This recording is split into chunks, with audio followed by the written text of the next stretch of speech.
Hello everyone, আমি রি। তো এটা আমার ফার্স্ট মিনি ব্লগ তোমাদের সাথে শেয়ার করছি।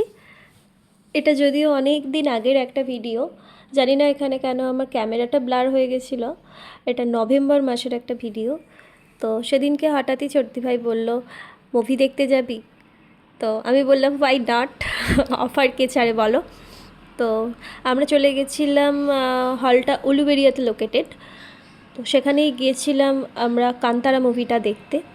যদিও মুভি আমি খুব একটা হলে গিয়ে দেখিনি, আমার এটা বোধহয় সেকেন্ড টাইম হলে গিয়ে মুভি দেখা। তো সেই সূত্রে আমার এক্সপিরিয়েন্স খুব ভালো, আর হলটাও খুব সুন্দর ছিল। আমার তো বেশ ভালো লেগেছে, মুভি দেখেছি, তার সাথে দুজন মিলে প্রচণ্ড মজা করেছি, ফাজলামি মেরেছি, এটা ওটা করতে করতে মুভিটাও শেষ। তো আমরা রাতের ডিনারটা ওখানেই কমপ্লিট করে দেন বাড়ি চলে এসেছিলাম। তো আজকের ভিডিওটা এতটাই। ওকে, বাই।